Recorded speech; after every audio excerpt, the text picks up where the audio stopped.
Good morning दोस्तों, और स्वागत है आप सभी का आज की हमारी एक और नई वीडियो में।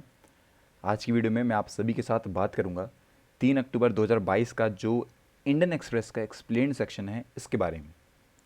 काफ़ी इंपॉर्टेंट आर्टिकल्स आए हैं, जैसे कि टोकनाइजेशन क्या है, जहां पे आपकी कार्ड की जो ट्रांजैक्शन सेफ्टी है उसको ध्यान रखने की बात कही गई है। आरबीआई की तरफ से यहाँ पे कुछ चीज़ें आई हैं, उनको डिस्कस करेंगे। फिर देखने वाले हैं कि किस तरीके से जो आर्टिक आइस है दोस्तों ये मेल्ट हो रही है, और जितनी मेल्ट हो रही है उतनी एसिडिक होती जा रही है, जिसकी वजह से वहाँ की जो आर्टिक लाइफ है उसको खतरा है। बेसिकली जो आप कह सकते हैं जीव जंतु रह रहे हैं उन्हें जो खतरा है उसके बारे में डिस्कस करने वाले हैं। फिर देखेंगे आर्टिकल आया है यूके का क्राइसिस, जो कि कॉन्वर्सेशन है दोस्तों आप कह सकते हैं एडम टोजे के साथ, जो कि एक प्रोफेसर हैं हिस्ट्री यूनिवर्सिटी ऑफ कोलंबिया में। उनके साथ कि आखिर उनका क्या कहना है यूके के इकोनॉमी पे लेके, जो भी कंडीशन अभी वहाँ की चल रही है उसको लेके इसको डिस्कस करेंगे। एंड दोस्तों लास्ट में हम लोग डिस्कस कर रहे होंगे कि जो यूजीसी ने बताया है प्रोफेसर ऑफ प्रैक्टिकल्स का, उसके बारे में कि आखिर वो प्रैक्टिस वाला बेसिकली प्रोफेसर ऑफ प्रैक्टिस, उसके बारे में डिस्कस करेंगे। जहाँ पे ये बोला गया है कि अब कॉलेजेस में कंपलसरी नहीं है कि अगर किसी को प्रोफेसर बनना है तो उसके पास वो डिग्री या फिर आप कह सकते हैं वो स्पेसिफिकेशंस हो, बट कुछ चीज़ों की वजह से कुछ गाइडलाइंस के थ्रू आप लोग जाके भी डायरेक्टली यहाँ पे प्रोफेसर बन सकते हैं। बड़े यूनिवर्सिटीज़ में, बड़े कॉलेजेस में, जैसे कि आईआईटी, इन सब इंस्टीट्यूशन में भी आप लोग ये काम कर सकते हैं। तो इसके बारे में डिस्कस करेंगे, इन डिटेल में देखने वाले हैं, तो ध्यान से देखिएगा वीडियो। अगर डाउट वगैरह होता है तो पूछ लीजिएगा कमेंट सेक्शन के अंदर। चलिए अब शुरू करते हैं अपनी आज की वीडियो को। लेकिन उससे पहले बता दूं कि अभी आपको काफ़ी सारे एक्साइटिंग ऑफर्स मिल रहे होंगे, आप लोग जाके इनको अवेल कर सकते हैं। साथ ही आप लोग बाहर को स्कैन करके जो डाउट वगैरह है इनको भी रिजॉल्व कर सकते हैं। अब देखिए दोस्तों, सबसे पहले आता है हमारा यहाँ पे जो आर्टिकल है जो कि डील कर रहा है बेसिकली यहाँ पे टोकनाइजेशन फॉर कार्ड ट्रांजेक्शन को लेके। ये क्या है, किस तरीके से मदद करने वाला है, इसको देखते हैं धीरे धीरे करके और समझने की कोशिश करते हैं। सबसे पहले दोस्तों जो रिजर्व बैंक ऑफ इंडिया है उन्होंने बोला है कि कार्ड ऑन फ्लाइंग ट्रांजैक्शन जो है उसके बारे में बोला है, और ये कहीं ना कहीं इम्प्रूव कर रहा होगा सिक्योरिटी ऑफ कार्ड ट्रांजैक्शंस को। जो आरबीआई के डिप्टी गवर्नर हैं टी रविशंकर, उन्होंने फ्राइडे को बोला कि जो मेन यहाँ पे आप कह सकते हैं काम ये करा गया है, ये इसलिए करा गया क्योंकि यहाँ पे आप कह सकते हैं जो सेफ्टी है कस्टमर की वो बहुत ज़्यादा ज़रूरी है। जो पेमेंट्स आप कह सकते हैं ऑनलाइन होती हैं मोबाइल ऐप के थ्रू, मर्चेंट के थ्रू, यहाँ पे पेमेंट, यहाँ पे एग्रीगेटर्स हैं, पेमेंट गेटवेज हैं, उनकी वजह से यहाँ पे क्या होता है कि जो डिटेल्स होती हैं जैसे कि आपकी सीवीवी हो गई, आपकी कार्ड की एक्सपायरी डेट हो गई, ये सब आप कह सकते हैं लीक हो जाती है या फिर ये सब स्टोर कर ली जाती है बाय द आप कह सकते हैं जो प्रोवाइडर है, जो डिवाइस है उसके पास। ओके, इन चीज़ों को हटाने के लिए ये काम करा गया है। तो एक कंफर्टेबल यहाँ पे काम जो है वो हमें देखने को मिला है। साथ ही दोस्तों उन्होंने बोला है कि जैसे कि बताया मैंने, कस्टमर की सेफ्टी के साथ कोई भी कॉम्प्रोमाइज़ नहीं होना चाहिए। उन्हें अगर कोई प्रॉब्लम हो रही है तो उसको दूर करा जाएगा with the help of tokenization, और इसका फीडबैक जो है दोस्तों वो सभी स्टेक जो होल्डर्स हैं उनके थ्रू भी ले लिया गया है। लगभग यहाँ पे 35 करोड़ जो टोकन्स हैं ये ऑलरेडी बना दिए गए हैं, और सिर्फ अकेले सितंबर महीने के अंदर दोस्तों 40% जो यहाँ पे ट्रांजेक्शन्स हैं जिनकी वैल्यू लगभग 63 करोड़ हुई है वो थ्रू हुई है आपके टोकन्स के साथ।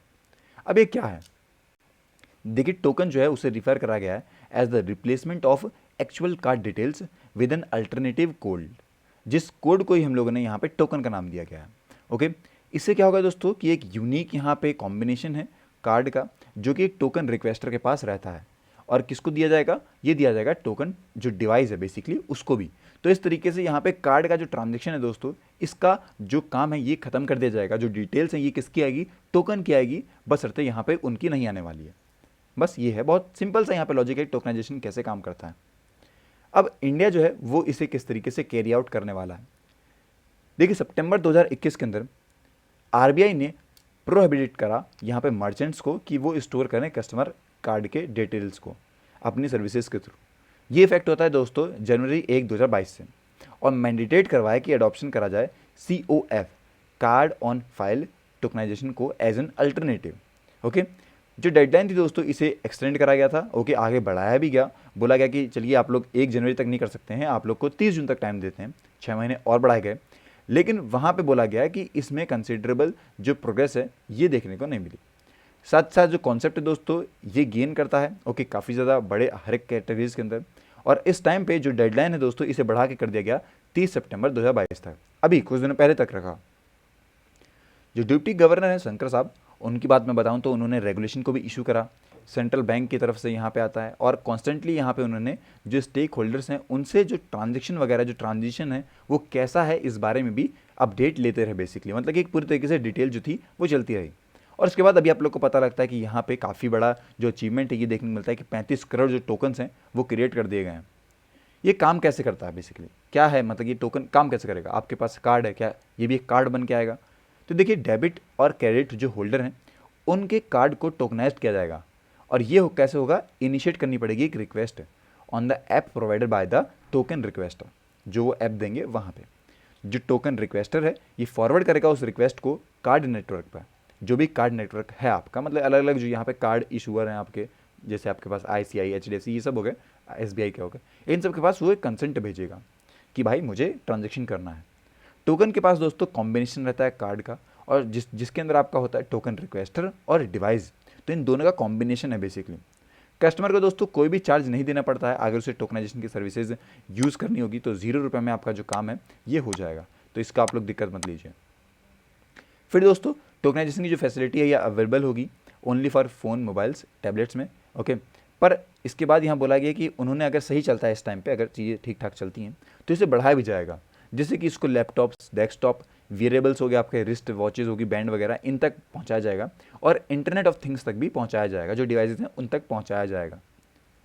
अब कौन ये ऑफर करने वाला है टोकनाइजेशन की सर्विसेज को, देखिए टोकनाइजेशन जो है दोस्तों ये परफॉर्म करा जाएगा by the authorized card network और recovery of original PAN primary account number से।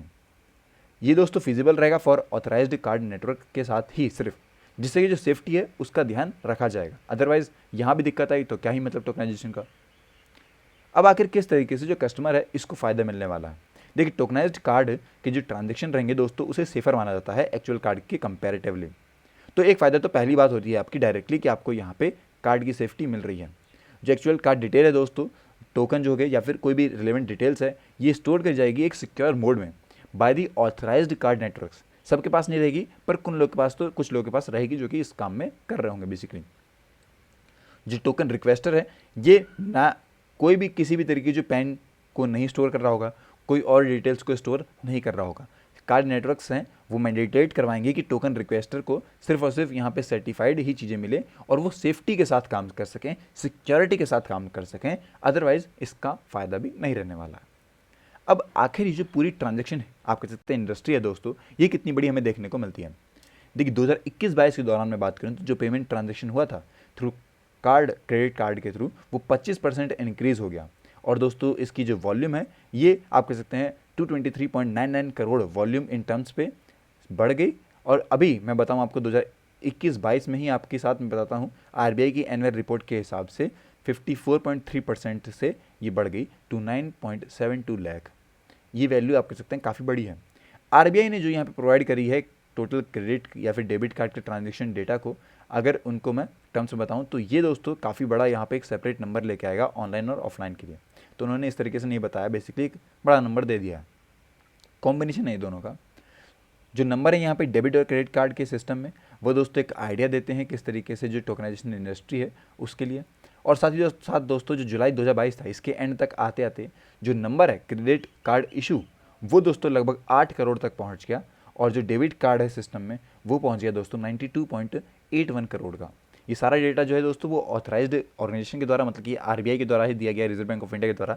तो डिटेल्स सही है, बेसिकली हमें सोचने की जरूरत नहीं है कि ऑथेंटिक है कि नहीं है, तो ये सारी बातें पता लगती हैं। ये है टोकनाइजेशन। आपको पता लगा कि अब जो कार्ड का ट्रांजेक्शन है कितना इफेक्टिव होने वाला है, कितना एफिशिएंट होने वाला है, और कितने फ़ायदे आपको मिलने वाले हैं। अगले टॉपिक की तरफ बढ़ते हैं जहाँ पे बात करने वाले हैं कि कैसे जो मेल्टिंग हो रही है आर्टिक आइस की और वो बदल रहा है पूरे ओशन को एसिडिक, जिसकी वजह से जो आप कह सकते हैं जो लाइफ है, बेसिकली आप कह सकते हैं सी लाइफ है जो बेसिकली उसको खतरा हो रहा है। देखिए पूरी एक टीम बैठती है रिसर्चर्स की जो ये पता लगाते हैं कि कुछ चेंज आए हैं केमिस्ट्री में वेस्टर्न रीजन के आर्टिक ओशन के अंदर, और उन्होंने ये डिस्कवर करा है कि जो एसिडिक लेवल है वो इंक्रीज हो चुका है 2 से 3 गुना ज़्यादा, 3 से 4 गुना ज़्यादा हो चुका है। कोई और अगर हम लोग ओशन की बात करते हैं उसके कंपैरिजन में जो आर्टिक आइस का एसिडिक नेचर है दोस्तों ये 3 से 4 गुना ज़्यादा बढ़ चुका है। टीम ने दोस्तों ये भी आइडेंटिफाई करा कि एक स्ट्रॉन्ग को रिलेशन आता है between accelerated rate of melting ice और रेट ऑफ ओशियन एसिडिफिकेशन के साथ। इन दोनों के बीच में यहाँ पे रिलेशन में पता लगता है। एक जनरल है दोस्तों साइंस, उसके हिसाब से मैं बताऊँ आपको, of the American association for the advancement of science, इसकी तरफ से एक जनरल आती है दोस्तों। ये बोलता है कि पहला जो एनालिसिस हुआ था आर्टिक एसिडिफिकेशन का, उसके अंदर डेटा इंक्लूड है पूरे तरीके से 1994 से लेकर 2020 तक का। साइंटिस्ट की बात करें तो उन्होंने प्रेडिक्ट करा है कि 2050 तक आर्टिक आइस जो है उस रीजन की, वो यहाँ पे आप कह सकते हैं सर्वाइव लायक हो ही नहीं पाएगी। उसमें इतनी ज़्यादा या तो गर्मी बढ़ जाएगी समर्स के दौरान, जिससे कि वहाँ पे कोई लाइफ पॉसिबल ही नहीं है। कब तक? 2005 तक, अगर ये चीज़ें चलती हैं तब। जो ओशन केमिस्ट्री है दोस्तों, ये काफ़ी ज़्यादा एसिडिक होती है, जिससे कि जो लाइफ थ्रेटनिंग प्रॉब्लम्स हैं, diverse population, sea creatures, plants, जो भी लिविंग थिंग्स हैं जो कि उस हेल्दी ओशन पे डिपेंड है, उनको खतरा हो जाएगा ऑब्वियसली। जो क्रैब्स हैं दोस्तों, मैं बताऊं कि जो क्रस्टी शेल में रहते हैं वो कैल्शियम कार्बोनेट प्रिवेलेंट होते हैं ओशन वाटर के, तो उन्हें भी दिक्कत है। पोलर बियर हो गए, कुछ हेल्दी फिशेज को वो खाते हैं, वो नहीं रहेंगी तो उनको और खतरा है। सी फूड में खतरा होगा। सी वाटर का दोस्तों जो यहाँ पे नॉर्मली एल्कलाइन है, ओके, और इसका पीएच वॉल्यूम जो है वो अराउंड 8.1 है। जो फर्स्ट ऑथर रहे दोस्तों जो कि पब्लिकेशन के वॉज DQ, जो कि काम करते हैं Chinese research institute in Xiamen and Qingdao. इन्होंने दोस्तों बताया कि कोलैबोरेट करा था साइंटिस्ट के साथ, जो कि सिएटल, स्वीडन, रशिया और अलग अलग यहाँ पे चाइनीज़ यहाँ पे रिसर्चर की साइट थी उन्हों के साथ, जो कि पॉइंट पे गए उस पर सी आइस मेल्ट पॉइंट पे कुछ की मैकेनिज्म को देखने के लिए कि आखिर ये रैपिड पीएच डिक्रीज क्यों हो रहा है, ये सब पता लगाने के लिए। तो 3 तरीके पता लगाए। पहला तो यही था कि जो वाटर दोस्तों वो अंडर द सी आइस है, और इसकी वजह से यहाँ पे डेफिसिट होता है कार्बन डाइऑक्साइड का, उससे एक्सपोज होते हैं दोस्तों एटमॉस्फेरिक कार्बन डाइऑक्साइड से, जिसकी वजह से वो फ्रीली काम कर पाते हैं। सी वाटर दोस्तों मिक्सड होता है यहाँ पे मेल्ट वाटर के साथ लाइट में, और कोई भी किसी भी तरीके से जो मिक्सिंग है दोस्तों ये ईजिली नहीं हो पाती है डीपर वाटर के साथ, जिसकी वजह से जो कार्बन डाइऑक्साइड है वो यहाँ पे कॉन्सेंट्रेटेड हो जाता है सरफेस पे। इसलिए नीचे तो ठीक है आपका, पर जब तक मिक्स नहीं हो पाएगा तब तक दिक्कत होती रहेगी। और जो मेल्ट वाटर है दोस्तों डाइल्यूट होता है कार्बोनेट आयन के साथ, जो कि कॉन्सेंट्रेशन रहता है आपका सी वाटर में, जिसकी वजह से जो एबिलिटी है कि वो न्यूट्रलाइज कर सके कार्बन डाइऑक्साइड को, वो दिक्कत आती है, और बाइकार्बोनेट या फिर रैपिडली डिक्रीजिंग जो है पीएच की, वो हमें देखने को मिलती है। ओके, तो यही रीज़न है बेसिकली, क्या वजह रही जिसकी वजह से जो आर्टिक आइस है इतना एसिडिक होता जा रहा है, और कुछ दिनों बाद दोस्तों यहाँ पे जो सर्वाइवल के चांसेस हैं वो भी बहुत कम हो जाएंगे। ओके, अगला आर्टिकल आता है दोस्तों यूके क्राइसिस के बारे में, और इन्होंने वार्निंग वगैरह भी दी है। लेकिन इतना मैं बताऊं आपको बेसिकली, तो ये कन्वर्सेशन है, तो एक आदमी जो कि यहाँ पे आप कह सकते हैं एक्सपर्ट है बेसिकली इस पूरी चीज़ में, एडम टोजे, जो कि यहाँ पे प्रोफेसर ऑफ हिस्ट्री के रहे हैं यूनिवर्सिटी ऑफ कोलंबिया में, उनके हिसाब से ये हमें पता लगता है, और काफ़ी पहुँची हुई हस्ती भी हैं, तो इनकी बातें सही निकल भी सकती हैं। ओके, एनालिसिस है बेसिकली पूरा, इसके बारे में हम लोग डिस्कस करने वाले हैं। देखिए दोस्तों, उन्होंने बताया है कि जो यूके की इकोनॉमी है अभी ट्रबल में है, और इसकी वजह से जो ट्रबल है दोस्तों, इसकी वजह से काफ़ी मार्केट क्रैशिंग जो है वो देखने को मिला हमें। ब्रिटिश प्राइम मिनिस्टर जो हैं लिज ट्रूस, उन्होंने यहाँ पे सिग्नल दिया कि वो यहाँ पे आप कह सकते हैं कि जो इकोनॉमिक प्लान है उसकी जो आप कह सकते हैं डबल डाउन होने वाला है उनके हिसाब से, तो ये बात पता लगती है। देखिए पहला सवाल आता है कि आखिर क्या यहाँ पे आप कह सकते हैं एग्जैक्टली हुआ है करंट फाइनेंशियल क्राइसिस के अंदर यूके में, इसके बारे में देखते हैं। देखिए उन्होंने बोला है कि जो बैकड्रॉप है वो काफ़ी पुराना है, जैसे कि 2016 का जो डिसीजन हुआ था ब्रेक्सिट का, उसकी वजह से फ़र्क पड़े हैं। जो डिसीजन है दोस्तों वो लिया गया था हर एक सिग्नल आप कह सकते हैं सिंगल सीरियस इकोनॉमिक ओपिनियन के द्वारा पूरे वर्ल्ड में, और ये सेंस है दोस्तों कि ऐसा कुछ भी जो मूवमेंट है उसके लिए वो लोग वेट करेंगे। ओके, देखिए यहाँ पे अगर मैं बताऊँ आपको, यहाँ पे और भी कुछ आप कह सकते हैं इमीडिएट फैक्टर हैं जो कि ये सब करवा रहे हैं, मतलब जिसकी वजह से ये डायरेक्टली इफेक्ट होता है। जैसे कि यूरोप में दोस्तों आप कह सकते हैं रिजल्ट हुआ अभी रशिया वॉर का यूक्रेन के साथ, वो भी एक रीज़न है। टेंशन है दोस्तों ग्लोबल गैस मार्केट की वर्ल्ड वाइड, वो भी एक दिक्कत है। साथ साथ दोस्तों मैनिफेस्ट होता है यहाँ पे आप कह सकते हैं 2021 का, फिर एपिक एनर्जी क्राइसिस होता है, ये भी दिक्कत है। तो ये सारी प्रॉब्लम्स हैं जिनकी वजह से डायरेक्ट फ़र्क पड़ा है। रियली अगर एक्स्ट्रा ऑर्डिनरी जो प्राइसेज हैं वो हमें देखने को मिले, गवर्नमेंट दोस्तों पास करती है कुछ पैकेज ऑलमोस्ट इमीडिएटली, जिसके वो लोग यहाँ पे जो ऑफिस हैं उनको संभाल सकें। और जो पैकेज दोस्तों इसकी वैल्यू बात करें तो 150 बिलियन पॉइंट्स की रही, जो कि ऑलमोस्ट 5% है जीडीपी का। तो ये पता लगता है हमें जो कि खर्चा होता है बेसिकली। उन्होंने अनाउंस करा बजट जिससे कि वो लोग अनाउंस कर सकें 45 बिलियन पॉइंट्स को। टैक्स कट करे गए दोस्तों in the form of just give Awez दिए गए थे, इन्वेस्टमेंट में नहीं, टारगेटेड में नहीं, बस वो चीज़ें ओवरब्लिंग के लिए, मोस्ट एफ्लुएंट ब्रिटिश लोगों के लिए ये काम करे गए थे। डिफेंडर्स की बात करें तो गवर्नमेंट यहाँ पे कहती है कि वो एक्सपेक्ट करती है बैंक ऑफ इंग्लैंड को कि वो यहाँ पे आप कह सकते हैं जैक कर सके इंटरेस्ट रेट को बढ़ा के, और जो पार्ट है दोस्तों उनके प्लान का उसको यहाँ पे करवा सके in the due course. Couple of weeks दोस्तों यहाँ पे टाइम दिया गया नवंबर का, वहाँ तक ये काम होगा। और गवर्नमेंट यहाँ पे प्रेजेंटली कुछ प्रोग्राम को लेकर आती है जहाँ पे वो स्पेंड करेगी, जिससे कि गवर्नमेंट का जो बजट है वो बैलेंस हो सके। हर एक मार्केट के अंदर दोस्तों बेसिकली ये सिग्नल दिया जाता है कि प्रोग्राम जो है वो कहीं भी यहाँ पे सेंस नहीं बना रहा उनका, और यहाँ पे कोई भी रीज़न नहीं है जिसकी वजह से कुछ भी यहाँ पे आप कह सकते हैं रैपिड ग्रोथ जो है वो हमें देखने को मिले। काम मार्केट की बात करें तो वहाँ पे भी हमें यहाँ पे एक्सपेक्ट किया जाता है कि जो इंटरेस्ट रेट है वो भी बढ़ेगा ही, और कुछ यहाँ पे चीज़ें हैं जो कि स्टेबलाइज हो सकती हैं। पर एक्चुअली दोस्तों यहाँ पे कुछ चीज़ें ऐसी आती हैं हमें देखने को मिलती हैं जो कि पैनिक हैं, और लोग यहाँ पे उससे डर रहे हैं, और यहाँ पे कह सकते हैं जो यूके के एसेट हैं उनसे भी बाहर आते हैं, मतलब कि अब वहाँ पे इन्वेस्टमेंट सोचने की बात नहीं सोच रहे हैं। यहाँ पे बंच ऑफ यहाँ पे आप कह सकते हैं काफ़ी सारे टेक्निकल फैक्टर्स भी हैं जो कि ऑपरेट करते हैं यूके की ट्रेजरी को, जैसे कि फेमस यहाँ पे ब्रिटिश जो गवर्नमेंट है उनका डेट मार्केट जो है वो यहाँ पे हमें बहुत कम देखने को मिलता है, ओके, 17th सेंचुरी से। और ये पूरे जो पेंशन फंड है वो यहाँ पे हेवीली जो इन्वेस्ट करे गए हैं लॉन्ग रन में गवर्नमेंट के डेप्ट की वजह से, वहाँ पे हमें जो आप कह सकते हैं डेट है वो भी हमें देखने को मिलता है, क्योंकि जो आप कह सकते हैं पेंशन है ये 20 से 30 आप कह सकते हैं दी जाती है साल के लिए, ओके। साथ साथ यहाँ पे जो इंटरेस्ट रेट है वो बढ़ा, तो उसकी वजह से जो पेंशन है दोस्तों इसमें इन्वेस्टर का आप कह सकते हैं जनरली काम नहीं रहा बेसिकली, और उन्होंने अपना लॉन्ग रन की जो स्ट्रेटेजीज है उससे भी आप कह सकते हैं मदद ली, बेसिकली जल्दी जल्दी लोग अपना पैसा निकालने लगे। सडन यहाँ पे एडजस्टमेंट आता है दोस्तों इंटरेस्ट रेट में, जिससे कि लोग यहाँ पे इनफ खुद में आप कह सकते हैं अनवाइंड रहते हैं, हेजिंग करते हैं, स्ट्रेटेजीज यूज़ करते हैं और फोर्स करते हैं पेंशन फंड को कि वो कवर करवा सकें। सबका नुकसान हुआ है, सब अपना पैसा चाहते हैं। अब ये चीज़ें चालू होती हैं और उसके बाद यहाँ पे प्रोड्यूस होती है एक रियली टॉक्सिक स्पायरल, क्योंकि लोग यहाँ पे सेल करते हैं अपने पैनिक वे में आते ही, तो सब अपना सेल करने लगे पैसा, सबको अपना पैसा वापस चाहिए था, और इसकी वजह से पूरा जो मार्केट है दोस्तों ये हमें क्रैश होता हुआ दिखाई देता है, ओके। ये प्रॉब्लम आती है बेसिकली। अब देखिए दोस्तों यहाँ पे बताया गया बेसिकली इंडिया का भी एक पॉइंट ऑफ व्यू दिया गया कि इंडिया जो है दोस्तों ये आप कह सकते हैं ओवरटुक करता है यूएस को और बनता है 5th लार्जेस्ट इकोनॉमी। इनका क्या कहना है उसके बारे में देखिए। प्रॉब्लम जो है दोस्तों यूके की इकोनॉमी में आती है, और जो हिस्टोरिक है दोस्तों ऐसा कभी भी नहीं हुआ है कि मॉडर्न जो ब्रिटिश हिस्ट्री है वहाँ पे कुछ ऐसा है इतनी लो ग्रोथ हो और इतना लो प्रोडक्टिव ग्रोथ हमें ध्यान देखने को मिला। ये उनके पॉइंट ऑफ व्यू बेसिकली, मैं उनकी ही बात बता रहा हूँ आपको, कोई जनरलाइज नहीं है चीज़ें। एक इंसान एडम टोजे उनके हिसाब से ही हम लोग बात कर रहे हैं। One of the financial sector जो है दोस्तों जिससे काफ़ी बड़ा फर्क पड़ता है ब्रिटिश इकोनॉमी में, वो रिलेटिवली हमें रैपिड ग्रोथ पे देखने को मिलता है 1990 से लेके अर्ली 2000 तक। और दोस्तों 2008 की फाइनेंशियल क्राइसिस के बाद आप कह सकते हैं सिटी ऑफ लंदन हिट होती है, और इसी वजह से यहाँ पे काफ़ी बड़ा जो आप कह सकते हैं नॉकडाउन है ये हमें देखने को मिलता है। अपने क्रॉनिक प्रॉब्लम्स के साथ दोस्तों अंडर इन्वेस्टमेंट जो है वो हमें देखने को मिली, और ब्रिटेन है वो one of the lowest shares बने इन्वेस्टमेंट की जीडीपी में अपने, और रिच इकोनॉमीज़ में बात करें तो, और 15 से 16% जो है दोस्तों ये हमें देखने को मिला। यहाँ पे बहुत ही कम जनरेट रहा रैली का रैपिड ग्रोथ पे, और जो यहाँ पे थर्ड एलिमेंट है वो रहा ब्रेक्सिट का, जिसकी वजह से आप कह सकते हैं प्रॉब्लम्स और बढ़ गई, ओके। अब देखिए दोस्तों यहाँ पे ग्लोबली यहाँ पे आप कह सकते हैं जो सप्लाई है बॉटल नेक्स की वो हमें यहाँ देखने को मिलती है, और जो आप कह सकते हैं आप वॉर हुई यूक्रेन वाली उससे फ़र्क मिलता है, रेसेशन आता है दोस्तों, और स्टेगलेशन की बातें हैं उसके बारे में बताता हूँ मैं आपको। देखिए उनके हिसाब से यहाँ पे 3 पॉसिबिलिटीज़ हैं, क्राइसिस, रेसेशन या फिर स्टेगलेशन।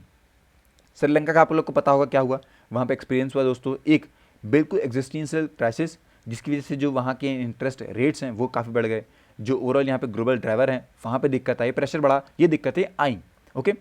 फिर दोस्तों करंटली ये बताते हैं कि हिस्टोरिकली अगर बात करें तो यहाँ पे मोस्ट वाइडली जो डेस्परेट है वो मोस्ट कॉम्प्रिहेंसिव इंक्रीज आता है इंटरेस्ट रेट की वजह से, और हिस्टोरिकली बात करें तो वर्ल्ड इकोनॉमी में ये चीज़ें बढ़ी हैं।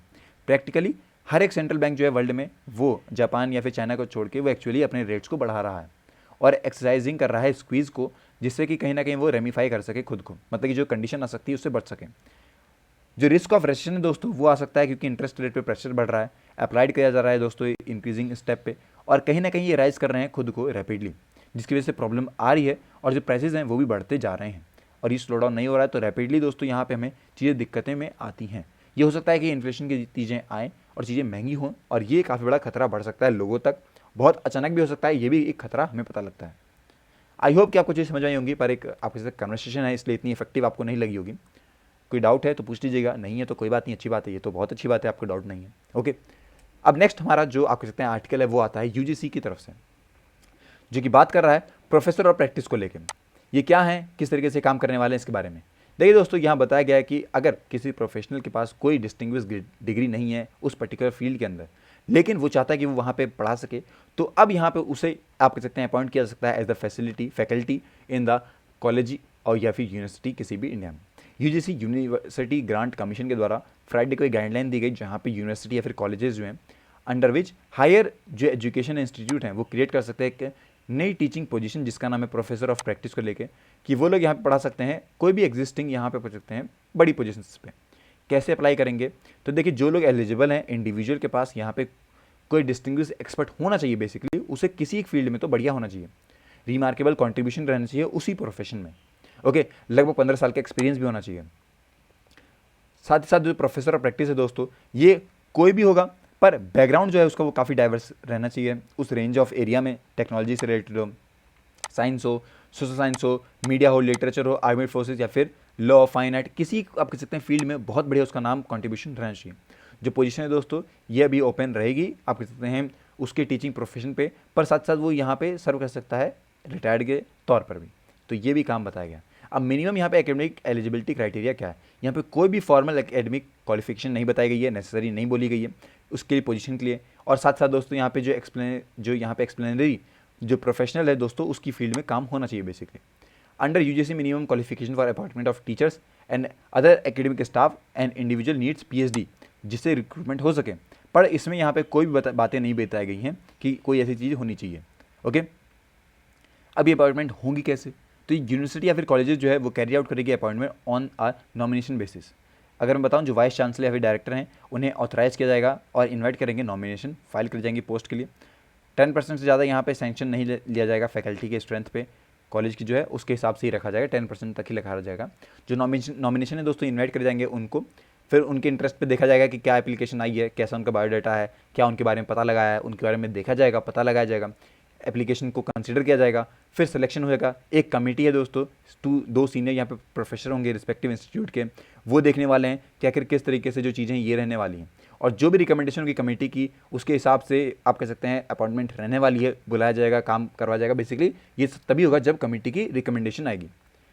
कौन बन सकता है, क्या ये फुल टाइम रहेंगे, पार्ट टाइम रहेंगे, कोई भी रह सकता है, जिससे आप कह सकते हैं वहाँ पे ज़रूरत रहेगी उसके हिसाब से फुल टाइम पार्ट टाइम, पर लगभग 4 साल के लिए तो रहेगा ही रहेगा। हायरिंग जो है दोस्तों वो आप कह सकते हैं 1 साल की रहेगी, और वो भी उनके आप कह सकते हैं परफॉर्मेंस के हिसाब से रहने वाली है, क्या रहा उन्होंने क्या दिया कॉलेज को उसके हिसाब से वो लोग करने वाले हैं। मैक्सिमम जो ड्यूरेशन है दोस्तों वो यहाँ पे आप कह सकते हैं वो कॉलेज जहाँ पे वो काम कर रहे हैं इंस्टीट्यूशन उनके द्वारा ही दी जाएगी, ओके, उनके हिसाब से बढ़ाई जाएगी, ओके। और ये दोस्तों एक्सीड नहीं करनी चाहिए 4 साल से ज़्यादा। 1 साल से आप कह सकते हैं काम करवा सकते हैं, पर 4 से ज़्यादा नहीं काम करवा सकते, 4 साल तक तो ही मैक्सिमम 4 साल तक ही करवा सकते हैं। क्या पैसा दिया जाएगा, तो रिम्यूनरेशन जो है दोस्तों ये डिसाइड करेगी इंस्टीट्यूट, कैसा काम है, किन्हें हायर करा गया है कि, तो उसके हिसाब से रहेगा। तो ये इंडिविजुअली आप कह सकते हैं अलग अलग रह सकता है, कॉलेज टू कॉलेज या फिर ऑर्गेनाइजेशन टू ऑर्गेनाइजेशन। क्या जो प्रोफेसर ऑफ प्रैक्टिस है दोस्तों ये रेगुलर टीचिंग में इन्वॉल्व रहेंगे, तो ये है आप लोग रेगुलर टीचिंग में इन्वॉल्व रह सकते हैं, डेवलपमेंट में, डिजाइनिंग में, उनमें तो रहेंगे ही रहेंगे, ओके। एक्सपेक्टेड है कि एनहांस करेंगे कहीं ना कहीं इंडस्ट्री के एकेडमी कोलैबोरेशन को, और ये दोस्तों यहाँ पे कर सकते हैं जॉइंटली काम भी कर सकते हैं किसी प्रोजेक्ट पर भी। ऑब्जेक्टिव क्या है, तो ऑब्जेक्टिव ये है दोस्तों, पहले ही हमारा जो हायर एजुकेशन है दोस्तों उनके यहाँ अंडर स्टाफ्ड हैं, लोगों के पास थाउजेंड्स ऑफ वैकेंसीज खाली हैं, टीचर्स नहीं है अवेलेबल, तो ये काफ़ी बड़ा मदद कर रहा होगा बेसिकली। दूसरा ये एम है कि हम लोग कैसे जो क्वालिटी है ग्रेजुएट्स की उनको प्रोड्यूस कर सकते हैं बाय दी इंडियन कॉलेजेस या फिर यूनिवर्सिटीज़ के द्वारा। तो ये इन्होंने कहा काफ़ी बड़ा जो आइडिया दोस्तों प्रोफेसर ऑफ प्रैक्टिस का, ये आप कह सकते हैं एसेंशियल रहेगा कि फैसिलिटेट करवा सकें और प्रमोट कर सकें हम लोग इंटीग्रेशन ऑफ एकेडमिक स्कॉलरशिप, और यहाँ पे प्रैक्टिकल जो एक्सपर्टाइज है, एक्सपीरियंस है, उनको यहाँ पे डिग्री जो है वो एक बाधा ना बने आप कह सकते हैं एजुकेशन की, इसलिए ये चीज़ें हटाई गई हैं। एक्सपीरियंस जो है उसके बेसिस पे लोगों को नौकरी दी जाएगी। क्या ये रिड्यूस कर देगा number of post for qualified professor, तो ऐसा नहीं बेसिकली दोस्तों, ऐसा बिल्कुल भी नहीं होने वाला है, क्योंकि 4 साल का यहाँ पे नंबर दे दिया है, इफेक्ट नहीं करेगा। कुछ चीज़ें हमें फ़र्क पड़ सकती हैं, पर ये बिल्कुल ऐसा नहीं है कि जो क्वालिफाइड प्रोफेशन है उनकी यहाँ पे आप कह सकते हैं जो वैल्यू है वो कम हो जाएगी, उनकी रिस्पेक्ट कम हो जाएगी, बट ये एडिशनली चीज़ें ऐड करी गई हैं, तो ये फ़ायदा ही देने वाला है, कोई नुकसान नहीं देने वाला है, ओके। तो आई होप कि आपको पता लगा कि कैसे ये प्रोफेसर प्रैक्टिस काम करने वाला है। कोई डाउट है पूछ लीजिएगा। आज की वीडियो के लिए इतना ही, मिलते हैं नेक्स्ट वीडियो में, तब तक के लिए have a nice day and take care.